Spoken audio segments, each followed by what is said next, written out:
What's mine? Rice, egg fried rice. Do you have a lighter?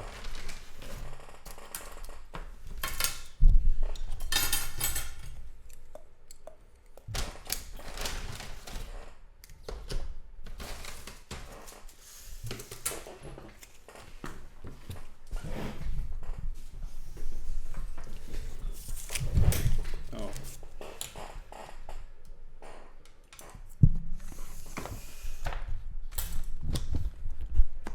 Are you like? This was just for the podcast. You're not like suddenly too busy to like not go out to restaurants. Like you still enjoy that a lot, right? No, not at all. Really? Don't know where you're getting that from. I don't want to waste my time going and sitting in a restaurant doing nothing. I want to be eating and doing something else at the same time. But all the time. Yeah. I mean, I've been to so many restaurants by now. Isn't it just boring? Like, it's the same over and over. Shoreditch You has just some pretty sit cool there. places though. Yeah, and I've been. But like, it's just like another experience. Like, it has its own vibe, it has its own food, obviously. Like what? Like, it's just an interesting experience. Like, you'd go to your 20s in music, in magic thing, right? I feel like it's also but on that eating level. at a restaurant is not on the level of an event. If it's like a cool restaurant, like some restaurants Yeah, are if it's cool. really cool and Yeah. like, taste really good. Fine. But like, that's most of them. There's like a lot. Not really. Most of them aren't. Like, what are examples of ones that are?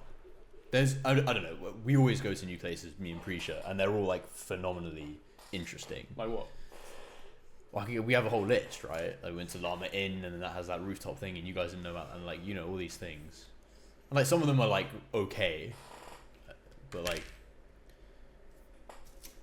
I don't know.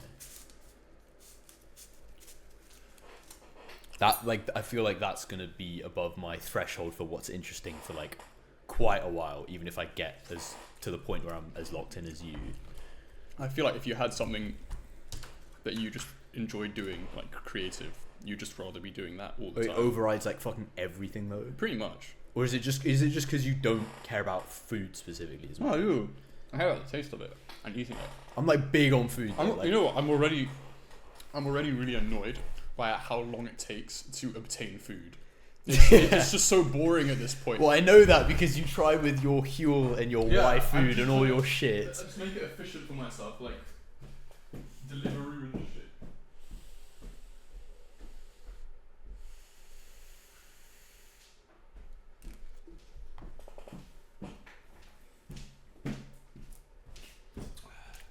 But that's like the 10% that I don't understand yet, and I don't see how I will understand. Okay, but so do you not But get? like, you're so locked in, and like, I get it's your not reasoning. even. It's not even about that. It's about, are you not bored of doing that? So because you've done it No. so many times by now. Because you say this, and I think this links in with like how I like to deep one color and you like this multicolor. But maybe you should allow yourself to get bored. But I think so. This is so fundamentally the 10% that I still don't understand. Part of that is this is just some high level idea, but the actual thing I disagree with you with is like, This is insane, by the way. Just say. this is really good, isn't it? Yeah. Can I try your one? Yeah. I think I've had yours before. It's fine. Fine. Oh, okay. But you've had mine before. You've been there. But that one's like What's the best thing you've got? that so far. I've only been there a couple of times.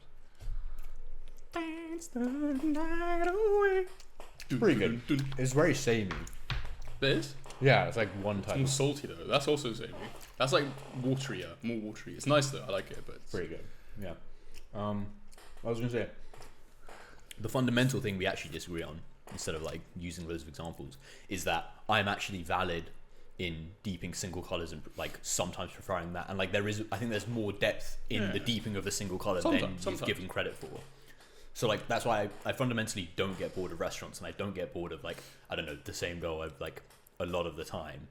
A separate question how much you should hang out with someone for other reasons, but in terms of getting bored, I don't. And I think it's not because I'm dumb, and it's because I've just learned to enjoy it. You're dumb. No, I know, but like I'm seeing what other reasons. I would actually say it's the opposite. I say smart people end up like, that's like what would be like smart pretentiousness is, when you like pretend like you really like this really bland thing, and then it's like your whole personality, like the French people. Well, I mean, like, yeah.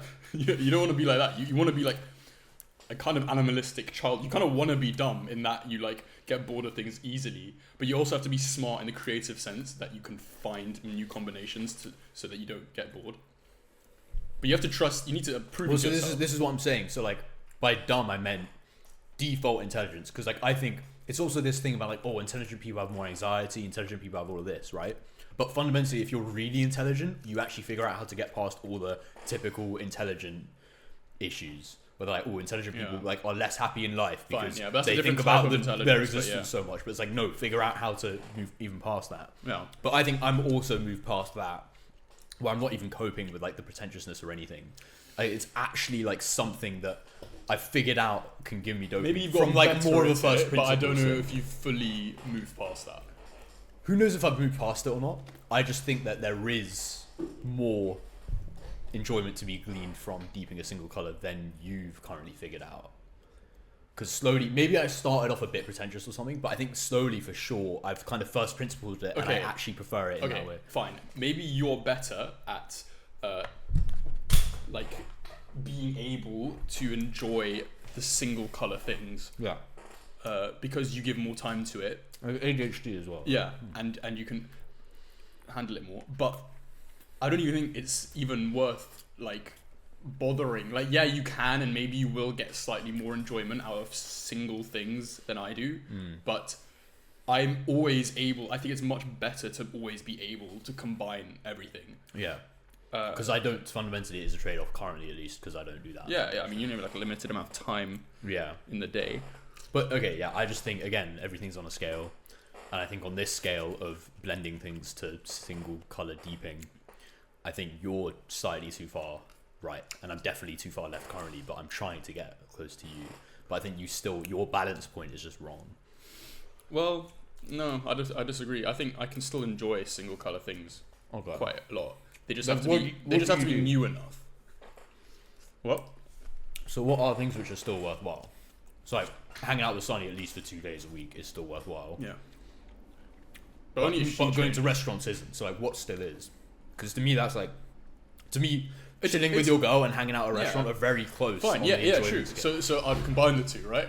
Chill out with my girl and go to a restaurant. So it's a 2 in 1, right? Yeah. Because then you're also getting the experience of a restaurant. Yeah, I wouldn't really go alone to a lot of these places. It's nice having someone to go with. Yeah. But I mean, like, because I live with you, it's like, and because we have this podcast, I guess we can like end up talking, and like, I feel like going to the restaurant part actually will end up we're trying not to talk because we want to save it for the podcast. Right. But but before the podcast, that's what I enjoyed doing with you. Is like it would be great if we're chatting, but it'd be better if we're chatting in like a cool scenery and like there's shit going on, and we talk about the food. Yeah, but it's also not absolute. Like you like to, I think you feel like you like to talk in absolute. If enough time has passed since I've last been to an interesting restaurant, then I'll be more happy to go again. Yeah. Or if the restaurant itself provides an experience that is new enough. Yeah, but that is what I'm saying. That's like it is a balance, right? And so you still do it sometimes. I just think you don't do it enough, but you disagree with that. Yeah, I mean, I do it enough that I have a very vivid memory of all the times I've been. Fair enough. And that it doesn't. I mean, like, anyway. I'm coming from such an extremity that, to be fair, I can see how my balance point is probably skewed, and I'll probably get close towards as time goes on. Is this chair as squeaky as this one? No. Okay, I'll use it. Yeah. What is this? It's my bum towel, mate. Your bum towel? Yeah. Would you like to explain to the ladies and gentlemen watching our podcast what your bum towel is? So, I go to sauna. I'll rinse off.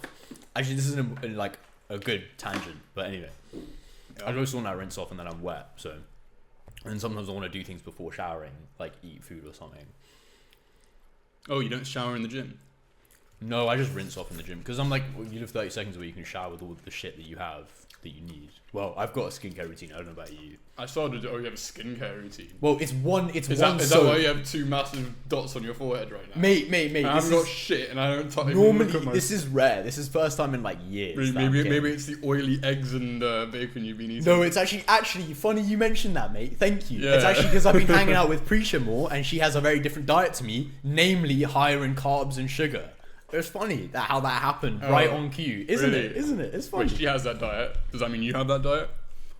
She's been like imparting it more on me. I'm gonna fight back now. I was What do you mean? kind of doing the thing where like you told me where you should like try different things and like actually become a certain type of person for a bit, and I was actually sort of letting myself slip into my emotionality of like that sugar tastes so good. Fine, that's good. But now I've actually noticed that it fucked with me in the way that I thought it would, and I didn't like it, and so now I'm going back. Yeah, but your sample size is 1. I don't think 1 is a good enough sample size for anything. Sample size is 1 in what sense? Well, you just said you tried it once for the first time now. Oh, but my sample size is like 12 days. That's what I view it as. Like first time, but like I spent So you've enough been eating time. carbs. I've Maybe had your body's just so not used to carbs and sugar by this point. I'm that sure it's it's freaking out because like 1 molecule of carbohydrate. well, I'm sure it's that, but your body doesn't like freak out if it's something healthy. Like if you didn't have vegetables for a while and then you went back on vegetables, it wouldn't really freak out, would it? Because fundamentally it wants those things. But sugar, it would freak out about, not because it's some healthy, miraculous thing and I haven't had it for a while, because it's sugar and it shouldn't be having it. And so like, yeah, someone's body might be more used to refined carbohydrates because they've got their gut microbiome and it's just used to digesting that type of food. That might be why, but it doesn't mean it's good for you, and it's probably certainly not good for you. Like I don't think any amount of sugar is good for you. But Yes. it's good for you in the sense that it's good for your life and your soul. yes, and that's why I will still have a dessert like I always do, but she just has like a bit too much for me. It's like you want to balance the combination of what's good for you and what's enjoyable. Yeah, And and I know you'd also agree on like 70% of the shit I tell her to cut out because it's like the fucking Blank Street banana bread matcha, and it's just like the most disgusting sweet yeah, syrup. they're horrible. Or like the pumpkin spice latte, and it's like, what are you doing? Like that is fucking you up expeditiously. Yeah, definitely. Yeah. So it's mainly shit like that. Like I'll still be down to go get like a milk cake at the No, fucking but, Brit, but that should never stop you from trying it for the rest of your life. If a really interesting flavor comes out at Blank Street or Starbucks, even though you know you're gonna feel like shit and you know it's gonna be bad for you, you should go you with should it. still try it. that is my mentality. Yeah. Is a balance. And like when the banana bread matcha came out, I was like, fuck, I love banana bread. I hated all the fucking bullshit she's given me before, but I'll try it. And it was alright, it was not worth Absolutely it. disgusting. It was well, you hate banana on top of it. But yeah, even for somebody who likes banana bread, it's just not, it was just pure sickly sweet syrup. Like it was really bad. These Y foods are actually really good. They taste really good. But they make me the Y food, the green and yellow, orange. Oh, Y foods. Yeah, what do they make you? But it makes my stomach hurt for like 10 minutes after drinking it. I think it's like, I don't know what it is, but like it's like non-vegan version of Huel. And it's But does that not raise alarm bells for you? Especially if you have like a healthy, balanced diet and then something's hurting you. Well, I think it also is the fact that it has like 36 grams of protein. And it's like very liquidy. I think it's like the milk plus, because like milk is already kind of hard to digest. I think I read it. Can I bring it and read it? Sure.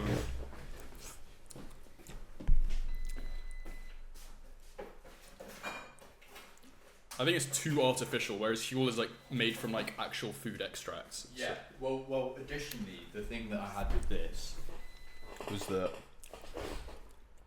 milk protein's fine. So it's got semi-skim milk, water, and then milk protein, and that's fairly. You know, I was talking about like amino acid profiles. Yeah. That's got a fairly complete amino acid profile. But then this is what it was. The fourth ingredient was just vegetable oils, and those are like very unhealthy for you. Really? That's across the board. Vegetable oil? Vegetable oil, so rapeseed oil, sunflower seed oil. Is that bad for you? Seed oils are not good for you. That's like across the board. I feel like I've seen somewhere that they're good for you, and that like them being yeah, bad I remember you telling me that, and I just did not buy it because like literally across the board it's not. Do you know what chat says? Yeah, let's do it.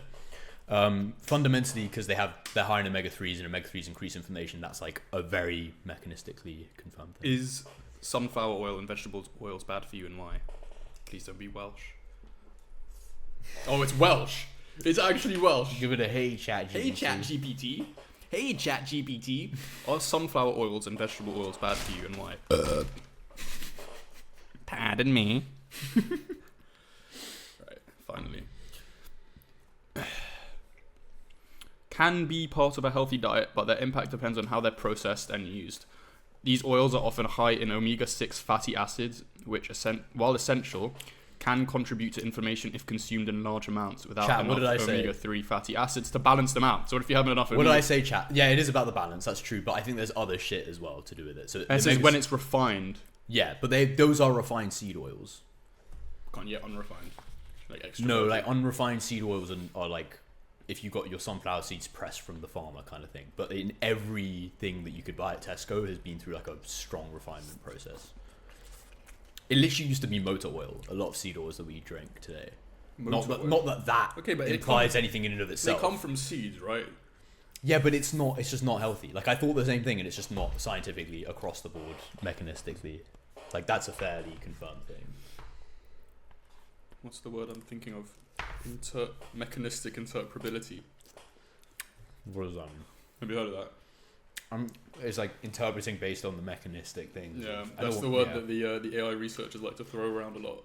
I don't know, it just reminds me of that. What does it mean within AI? You know what? I've noticed in like the programming world, they like assigning words that sound really complicated, but they actually mean exactly what they are. Yeah. So if you're not afraid by the scariness, you actually like thank you for naming it that, because mechanistic interpretability is how you interpret the mechanisms of the neural network. Right. That's literally it. There's no better way of describing it. But then you like put off by But it's the not fact that deep. Yeah, it's not even that hard to like. That's a good point. But I just didn't even think to process it just because how it sounded. Well, that's Well, that's part of like that links in with the whole tangent and really interesting topic of like you go through life with this grey abstraction, and underneath all of it is the actual first principles, full colour thinking of how everything works. And when you're on shrooms, I at least sort of got to break past that abstraction. You see everything in colour and like what it actually is, and you just have insane clarity of thought because you're not blocking out shit. Like if I was on shrooms, I'd actually just think about what mechanistic interpretability means, and I would just understand it. I'd be like, oh yeah, it means that. But for whatever reason, as you go through life, all of us have a little bit, and you have it in the least amount of anyone I know. It kind of links in with like how good your first principles thinking is, your ability to always just deep shit instead of like being abstracting it away and being scared of it. Yeah, but there's a difference between deciding to deep shit and being able to deep shit. Yeah, I'm good at. Very true. I'm very good at the former. I'm very poor at the latter. There's actually a big difference. I think so. And I think you're very good at the former. Yeah. I'm good at the former. It's just as a lazy engineer. I'd say I'm not bad at it, but I've become more efficient as to what I should even bother with without even having to consciously process it. Like my subconscious is like trained. This was an issue in my mind because I remember we were talking in the sauna yesterday, and I said something where it was like, to get across whatever point, I was like, oh yeah, you put more effort into thinking than most people, and like you kind of agreed with me. But I was like, this is the laziest guy I know. Like that didn't make any sense. So I was like, why did I want to say that about him? And it's because of this duality of like, you deep things really well, but efficiently, and you don't apply. Well, only when I come across it. Yeah. Only when I need to think about it do I just do it. I think your heuristic for whether you need to deep shit or not might just be way better than mine. And because my heuristic is not very good, then I just default, like my threshold's way higher. And you know how to improve your heuristic? You know what the mechanism in places that you can interpret? It's how bored you get of things, which means how lazy you are because you're too lazy to bother. Like, you want to just do as little as possible, right? So if you get bored by everything, like your brain it's just going to be so much more effort to do anything and enjoy doing like any single boring thing. So your brain's going to be like CBA, not even going to allocate resources to it. I think this links in with something very interesting, which is that the reason I was scared of like falling into that ADHD thing, being more in your emotions, etc. We've gone over this, is because I was scared of like letting go too easily. And then like when you're ADHD, it's like you're only on TikTok kind of thing. But your ADHD somehow didn't lead to that. It led to the exact opposite of being like more efficient and whatever. And I think it's because of exactly what you said, which is like your type of boredom is like you just, I don't know. I have more resources to allocate to things I care about. Yeah. Oh yeah, I think it's partly that, but also it's years of proving to myself that I can be this ADHD and bored by things, because while doing that, I can still have the discipline to do what I want to do, what I actually care about in life, which is like programming projects. Yes. And like when I decide I want to do something, I always in the past have proven to myself I can go and do it. But the reason I got stuck on my last sentence was so what is it? It's laziness with the attachment of what? being more intelligent, being more disciplined, having self-confidence, or like which one of those things, or is it like that you go into emotions so much and you actually deep it and you trust yourself, but is that because you're intelligent so your emotions can be like naturally constrained or whatever? Like, what is the thing I think it's a that combination. lets you constrain the laziness so that you're not on TikTok but you're actually doing stuff I think it's okay. in a powerful Yeah, it's a combination of things probably, but like, if I had to think of like what the main things are, it would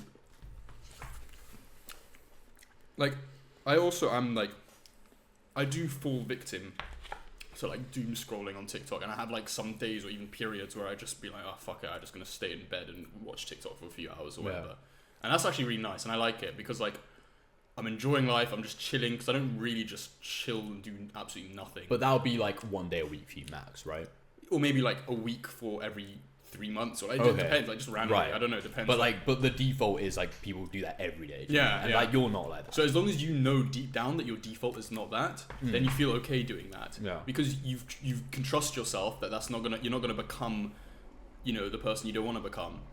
You need to just keep proving to yourself and that you can be trusted, and that through like actual evidence, like physical actions that you can look back on and be like, okay, well, I watched TikTok for 3 hours, but then I also went and worked on my game for the whole day, and then the rest of the week I was super productive or whatever. Like, even that's quite high standard. I think Doesn't even need to be that high. this can be summed up really well. And I was thinking about like there was some sort of positive feedback loop that I wasn't getting, but I think this is it.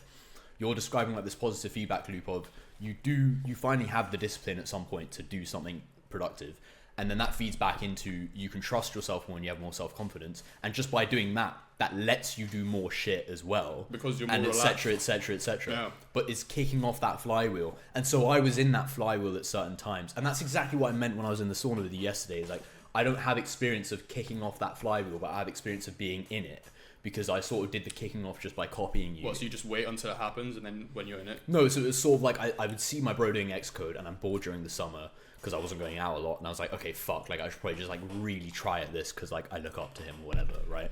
And then I'm in the flow, but like that's fake motivation, which isn't going to last forever. I need to it needs to come from self-discipline. But now I'm Well, that's learning. better than nothing, to be fair. So. Yeah, but it makes sense because as I become more self-confident and have a higher self-esteem and do genuinely rate myself more, it's easier for me to like have the discipline to kick off that flywheel. That's my hypothesis. Yeah. I see it happen. But I also don't think anything will ever work if you try and do, because everything is like a combination of reasons, right? Everything has a combination of reasons. Yeah. I don't think anything.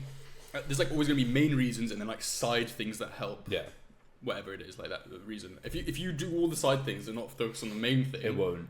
Yeah, it'll make it maybe easier when you start doing the main thing. But like you actually have to start doing the main thing, because it's the side things that feed into the main thing that leads to all these benefits. Yeah, it's that. It's the multiplying effect. Yeah. It's like the foundation around it that holds it all together. Yeah, is all and the it's side kind of things. like once you kick off the main thing, which is really hard to do, but then all the side things follow, and then you get that positive feedback from like all the side shit helping your main thing. Yeah. Helping the side thing. Yeah.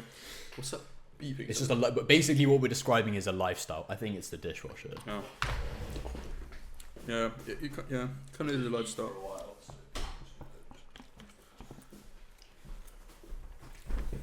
But you also have to have. There's also some components to it that I think maybe you don't fully understand yet. There's like the component of like self-belief to a level of delusion, almost. You have to believe, like it's almost comes with the whole engineering thing. You can fix any problem that's within physical, the physical realm of reality, you know, like what can physically happen. And if you feel like someone who can do that, Yeah. yeah, Like why can't you go and start Apple II? There's no physical reason really. Like you could probably like, I don't know, if you took the perfect path. Okay, maybe not Apple because that is a very extreme. No, example. but I know what you mean. You know what I mean, Yeah. right? Yeah. And people say this shit. Like we're uncovering the very modern, like common wisdom of, like I don't know, you need to like be delusional. You know, like all these really successful people, like you need to be crazy to go and do it in the first place. Yeah. And like that's a really romantic way of putting it, but that's actually what they mean. Like below Yeah. that surface is like. But then the thing is, you have to also be okay when you realize that your initial delusion was not true. You have to be like, oh, okay, I was wrong. Like, and I'll just move on with life. Instead. But is it because you've proven yourself in enough scenarios where it's gone right, or is it that you just like how do you get to that place of self-delusion? Because for me, my self-confidence is increasing because like I don't know, I see myself as like smarter because I'm really productive in this job compared to other people, or like it's not good compared to people, or like I take shrooms and like I'm really shocked at how great I am at analyzing the trip, and I'm like, oh, I trust my confidence more. But what is it for you? Like, what are the things which gave you that level of self-delusion fundamentally? Like from, because like since I can remember, you kind of had that attitude. Yeah. Well, it's because when I was like, I don't know, like what I create is really cool to me, and I'm like, wow, I can create that. Why can't I create this? Why can't I create what in my mind? So when I'm young and I'm like, oh, I want to make a dating app or whatever. I didn't even want to make a dating app. I want to make an app and just turn it into a dating app. Right. But I'm like, oh, I could just make an app that does this, and then like I have a new idea. So I do that, and then I have a new idea, and then I add that, and I keep adding ideas, and it works. It's like that. I've made it. I can test it. So I'm like that. I believe I can do it. Like I can literally make any app I want. The only thing that's stopping me from making like a really successful app is like my taste, essentially. Yeah. But I obviously think my taste is really good at every point in my life. Otherwise, well, taste and marketing and all these things. Yeah. Even though like, I look back and it was shit. Yeah. But at the time, I thought I knew what was best. Yeah. And like, if I didn't think I knew what was best, why would I?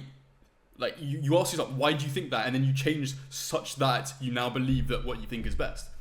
So it's like kind of like a self-fulfilling thing in a way. Like why don't you think you could come up with like, I don't know, the best app idea or game idea or something? It's like, okay, and then you can deep it, you can ask questions like if you spend the time actually like thinking about it.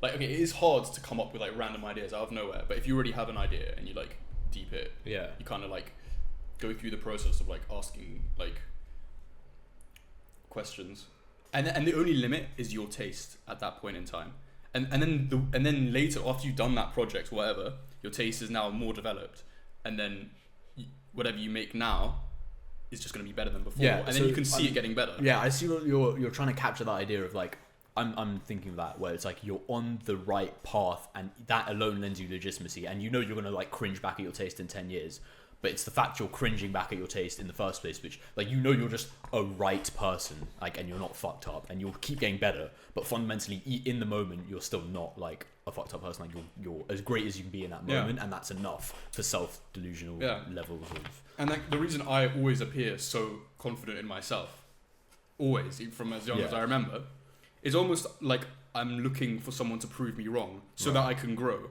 Yeah. So I'm telling you genuinely everything I truly believe, and I want you, if you can, to tell me why I'm wrong. Yeah. So I can change my mind. And but this is the thing. So you say this, and then you also say that like low key it like hurts you to like have to prove people wrong, and it hurts you to do all this. And I feel the same thing about that, right? Like I've gotten to the point now in my life where I've said something, like I've experienced what you've experienced, where I've said something and everyone like kind of looks at me weird, and I'm like, I know I'm right. And once I explained it to them, they would just be like, or they'd just be too dumb and wouldn't be listening to me, kind of thing. And so like, you know, you're right, but everyone's cringing you, and like that's one of the few times that's actually happening for once. Yeah. And I'm like, but I like hate that, and so I really struggle to like properly go balls to the wall with that, and that's why I wasn't like that as a kid. So how did you get over that so quickly if you also feel that sensation? Because there's always a way to come out of those situations victorious. Even if you're right and everyone else is wrong, then you need to like know the right way of going about that situation. Yeah. Can I say, I just never was able to think like that. And you said recently there was like, if you actually don't care, like if you roast me and I actually think I was in the right and I actually don't care, then it shouldn't bother me. But I actually just don't have that mindset. No. It's not about not bothering you. It's not like you just can sit there quietly and not say anything because you're just bumbling how right you are. Yeah, but you need to express to the other person why they're wrong, and in the right manner as well. Like, you can't go all nerdy on them. Like if it's like you're on a party or like you're all drunk and you say like some like, you know, nerdy shit. Yeah. And you are right, and they're like laughing like whatever, like, oh, it's so stupid. You gotta come back with the right context and be like, you're stupid, don't look at me on whatever. So as opposed to nerd out on them. Yes, completely. It's so true, because that's exactly what I struggled with growing up, and that's exactly the core of it. Yeah. It's like, I did not know, and I guess that's like fucking autism, but it's not really. Like, a lot of people don't know. It's just being scared. It's just being a pussy. It's being beta as fuck. I was gonna say yes. Yeah, it low-key is. And like, I sucked at that, and I still kind of do. But this is what I was thinking. I was like, because then there's like another whole layer of like, you impose yourself more on people but like not in a bad way, but it's like you do how you feel and what you want. But I'm sort of imposing myself by being more nerdy at the party, even though I should fucking be an orangutan, because I genuinely want to do that. And so it's like two types of different imposition, and I'm like, which one is right? Or both of them right? Like, you're saying my one is not, where I'm being nerdy at the party, but I shouldn't, because there's obviously context to it. And as well, when you have to read it, you have to be like, are they just disagreeing because they don't care about talking about this? In which case, fine, move on to something else, and then like stop talking to them if they're just boring person. I'd managed to do that. But even if it right. But what was I gonna say? If you it doesn't matter if you think you're right. I think that if you know why you're right, you will be able to say it and argue it till the end. Yeah. And having that belief gives you the confidence to do so. Yeah. So maybe you just don't believe that you're right enough, or you're telling yourself you're right without actually knowing the exact reason why, or having thought about it maybe before. I mean, the only way to have thought about things before is by talking about them, or maybe thinking about it through yourself, but it's unlikely you're going to think about everything with yourself. Maybe arguing with other people is the most effective way of like having these ideas already in your head. But this is where you went wrong. It's that you thought, because you've had self-belief from such an early age, you thought that it was just one component, which is how strongly do you believe in the thing that you're talking about. But there's not. There's that component, and then there's also self-belief. And I just didn't have as much self-belief as you growing up. And so even if I believe in something 100%, my self-belief is still at 20%. What does that mean, it feels though? like What is self-confidence, like general self-confidence. Like, I could have read 200 scientific papers on like diet and like be so sure. I know diet's a bad example because it's so confusing, but like some scientific phenomena which is very easily measurable and like calculable, and I'd definitely be correct on it because I've read 200 papers and I'm an expert. But I just don't have a lot of self-confidence as a person, and so like I could be someone like that. But you only develop that self-confidence if you argue about it. Yes. And then like you can't find anyone who proves you wrong, which is why I always say like I'm always right. Like, I might not be right, but I always am in arguments with people because no one can prove me wrong. And so I want to find people who prove me wrong. Maybe AI will be able to prove me wrong. Right.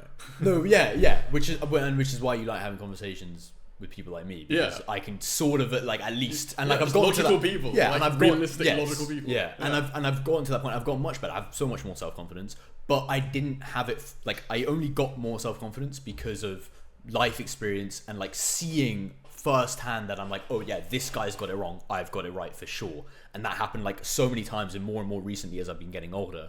That's how I got my self-confidence. How did you have it at like age fucking 4, where like there's no examples of the things that you've done to prove to yourself? Yeah.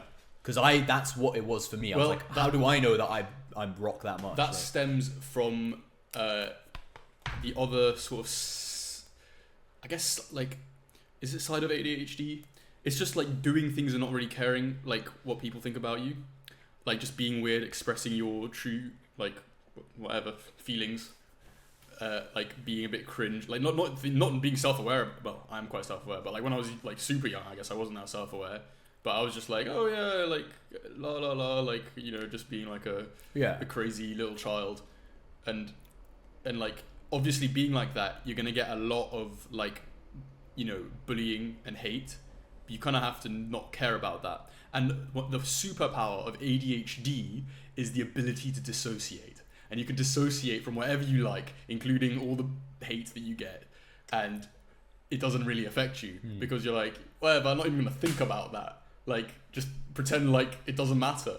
I mean, at the end of the day, you don't even know if it matters. Like, does it mattering even matter? Like does any of it matter? Like, it's kind of up to you how you interpret it. How is it going to affect your life in the physical realm? Are you going to be like starving? Like, is that a threat to you? Like, you have to think about like does it really matter? This sums up exactly, like, we are 100% correct when we used to say I approach from the left and you approach from the right, in terms of like personality trait, openness, pessimism, optimism, all these things I see as counter to you. Because like I had the exact opposite thing. I couldn't dissociate no matter how hard I wanted to. I was so bound up and tied to my emotions. And like to this day, it's the remnants of it. Like, if I tell my mate, or like if I text the group chat of like 2 friends, like boys, like obviously, like someone says something, I'm like, oh, AGI is obviously going to take over in like 10 years, bro. Like, if you actually think your pension is going to be worth something, like you should probably reconsider, like something like that. which I've actually thought through and I believe. And then they're like, bro, are you stupid? Like, obviously you should start saving from this point. And I'm like, a lot of my friends aren't like that, which I like. But yeah, someone will be like that. And then I will feel bad about that, but I know you won't. I know you will just be like, what a fucking retard. But I still and I'd can't quite get over that. I would send the laughing emoji and I would say retard, and I wouldn't even try and logic him into it, because he's not trying to logic you into it. He's just calling you stupid. Yeah. So you call him stupid back. That's exactly what I suck at. I used to always get like sucked into arguments that no one even wanted to have with me. Yeah. Kind of, like they would be clearly, but like I just couldn't pick that up as. So I guess that's like my bit of fucking whatever I fucking got. But when you were saying dissociating, like what does that feel like then? Because I want to know because then that can help me figure out what I was feeling like when I was bounding to my emotions. Like, was it just you viewed, because like a common meditative thing is like you just view your emotions and you let them pass by. Was it kind of like that? Or was it like your higher order thinking always kicked in at the right time and like you could just be like, oh, he's retarded, he's clearly not trying to fucking actually argue with me, blah, blah, blah, move on.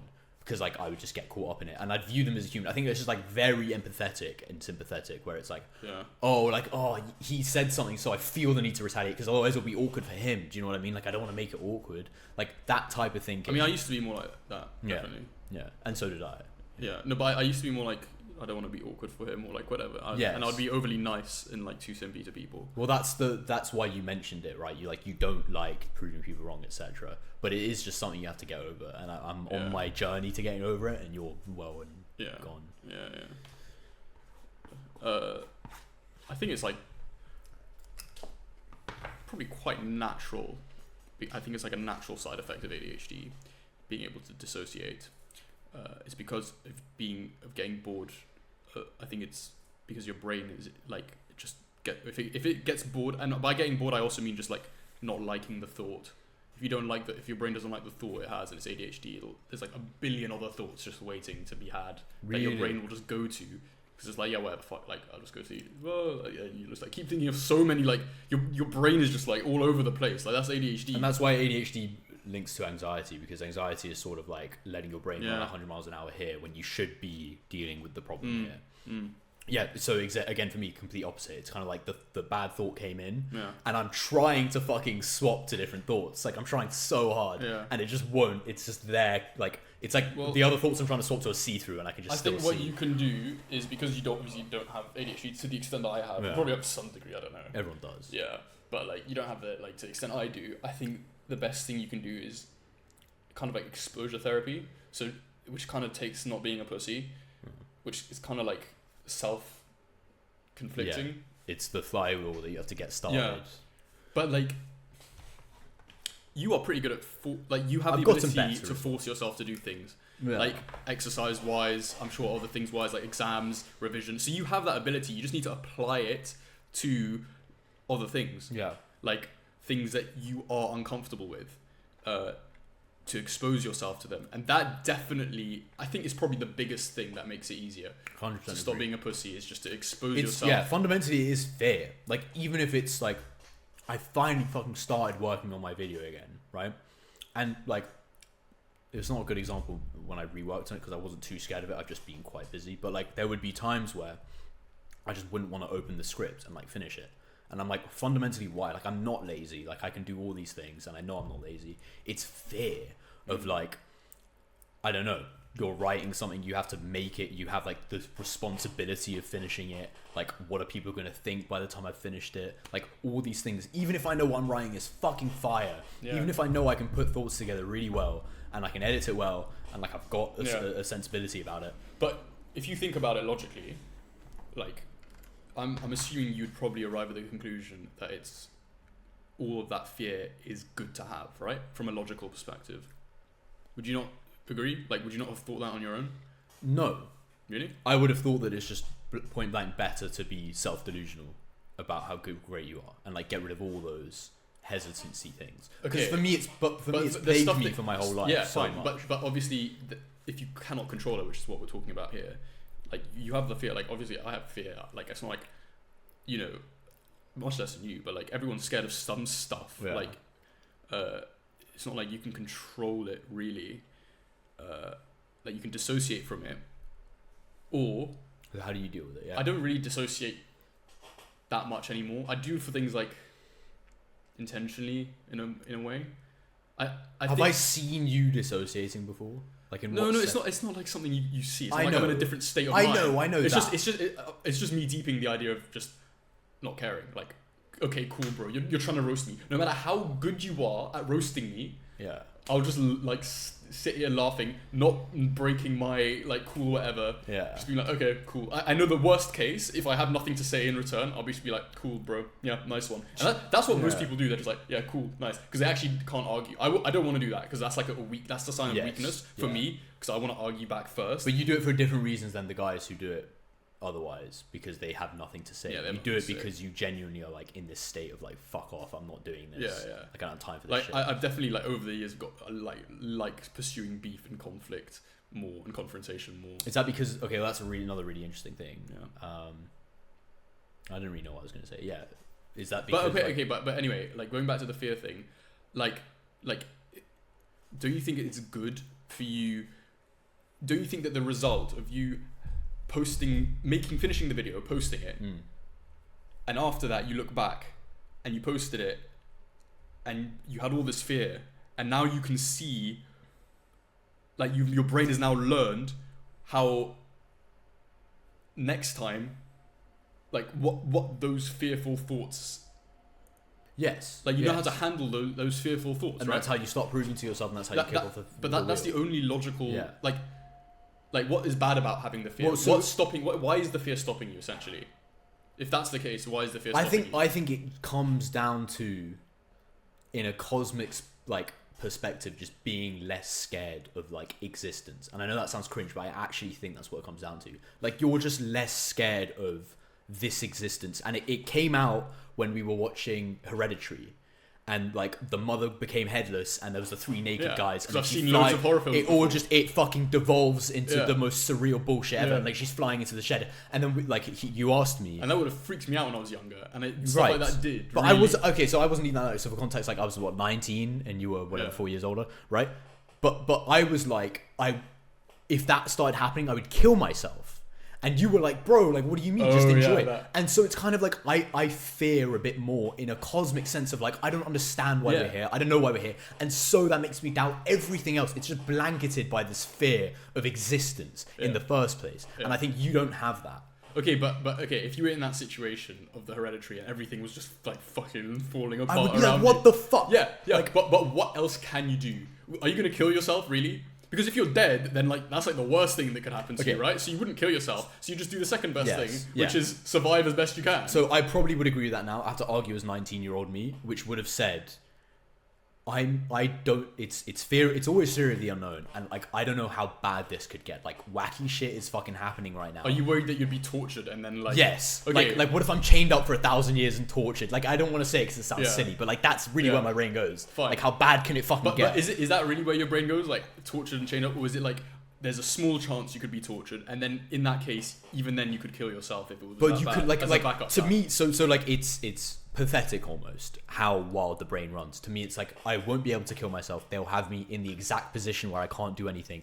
It'll be the most painful. Did that situation Hereditary indicate that? Yes, like that is where my brain went, whether it was consciously or subconsciously, I'm fairly certain. Like just the fact that surreal events started happening made me so fear like anything. I think that's quite a big conclusion to jump to. It is. Surreal events equals happening equals chained up for 1,000 years and tortured. Yes, but I think you think of the worst thing. It's like it's like. But that could happen now. I could literally start doing that to you now. I could chain you when in your sleep. But which is probably why when I was younger, like I would have like let's say I was younger, I would have been like fucking so scared about like moving in and like it'd be so much shit going around and I want to settle down. Now it's way more and more like less of that, and like moving in was such a nice process. I wasn't stressed or anything, and that surprised myself because old me would have been like. But you thought I would have changed you to the. No, well not you necessarily, but like just the moving in like unknowns.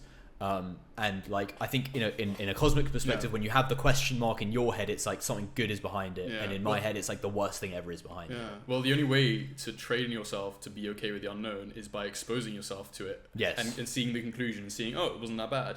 It's like trial and error, like and just like repeating that process, exposing yourself to unknown situations, scary situations, and then finally seeing afterwards that it was fine. Yeah. And Completely And your understand. brain is literally like an LLM that just like you could that is the beauty of language, is we can communicate to other human beings and teach them that you have the ability to train your brain to do this shit. So I can tell you, like you know, like that's what all of teaching is. That's what like learning anything is. Like we've all been told, like like think about it. We're like so close to like monkeys. Like we stopped evolving like shortly after monkeys, and they can't do any of this shit. Yeah. But we can, because like they have a similar brain, but if only someone could tell them in a way that they understand that they can teach themselves. Their brain is this like plastic thing, and the neurons can be slowly trained. start merging it. Yeah. Then they can like and you can like people, researchers will train monkeys to do like play Pong or whatever. It's and they're doing that with the fucking numbers faster than we can. Yeah. And it's just because, but it's just that niche thing. It's the fundamental thing of you can teach yourself, which would let you do anything. everything. Your brain is just this. Can I say, this is vessel. why I don't think this theory has any credence, but stoned ape theory. Have you heard of it? No. So it's this idea of like, we're not that far off from apes. How the fuck did our brains get so much bigger and so much more plastic in such a small space of evolutionary time? Because that is what happened. And one of like the whack job Joe Rogan theories, I think it has a bit more credence than that. Yeah, monkeys started popping shrooms, and I think that's plausible. That makes sense. It's plausible, and it makes complete fucking sense to me since I've done my shroom strip, because that's exactly what it gave me, was the ability to understand that my brain is plastic. I can get rid of old circuitry. I can mold. Since you're molding your brain, you feel like you can mold the world, and in a cosmic sense, you then feel powerful. Yeah, 100% agree. I think that is a very. I think that is probably likely to have happened, right? Yeah. Because shrooms are everywhere, right? And it so perfectly fits the theory that it's like, wow. And it makes sense. Like when you're on shrooms, you kind of feel like that has to be the case. Yeah. Like you see it all from like a third person perspective. Like you see how your brain works. You're like, oh, that makes sense. Like the systems in your brain. I mean, maybe after doing it a lot, I don't remember the first time I did shrooms thinking of this, but just like, incredible. And it was such a joy. It was so euphoric. I was staring at myself in the mirror, and I thought I'd just have like a breakdown, but I was like, oh yeah, mate, like that's you. You've got a couple flaws here and there, but you're really good at this and this, mate. Yeah. Like you just see everything for what it is. I'm like, it's kind of I'm really great at that. Did you get like a bit of visuals, like your eyes and things look weird? I didn't. I actually got very few visuals. Like maybe the Apple screensaver was swirling. I didn't get many visuals, but it was just like really nice. And I don't know if this is shrooms itself, or like if it's just me, but I sort of felt like I was having the shrooms trip, and then like a whole nother process is analyzing the shrooms trip, and I loved that just as much as the actual drug. But I was like, mate, relax, like enjoy the trip a bit, and then you can like go into it and then come back out. Sometimes on shrooms trips, actually, like later on, I like get the voice recording out and I just rant to the phone. Mate, I was ranting to myself on this sofa, mate. I'm glad you said that, because that you had this whole thing. You can do lone podcast episodes, like that'd be so good actually, like a really schizo, like schizo EP number 1. Woo! Luca schizo EP number 1. Schizo EP. Yeah. That's a playlist, the schizo. No, that's actually a fucking good idea. But that's why I really want to do it with someone next time I do it, and so I'm like planning on going with Preacher tomorrow to Richmond Park. Yeah, tomorrow. Yeah. Okay, do you want to join? No. Okay. It's really exhausting. Because like especially with with other people, I'm just like, look, really? they're going through this. Look at them growing up. Fine. I've got better shit to be doing. I understand that. But like, I'll do it with you at some point. No, for like, sure. Maybe after done it a few times. Yeah. I don't know if doing it after like 1 week. I think your body builds a tolerance. Oh really? So I should wait. I've heard. I've never done it like that often anyway. So it's about frequency of. But try it. Let's see. Yeah, because I just felt like I told you this before. That's exactly what I needed, and like it's just like. I'm like on the exponential here, and now like if I do it again, it'll go here, and like I just want to do it again. Bro, like AGI. Yeah, bro. I fucking needed that. It was like the exact thing that I needed. It's insane. Yeah. And in a way, I love, like I told you this, I love that I sort of sculpted out my brain to be this perfect like anti-shrooms brain, and you apply shrooms to it, and then you get a normal brain. Yeah, feels like that. Let me get my it's almost an hour actually. It's pretty good. Let me get my Reeboks. I'll roll. I'll try to do it out of camera, but may as well do something 2-in-1. Yeah, mate. Operations.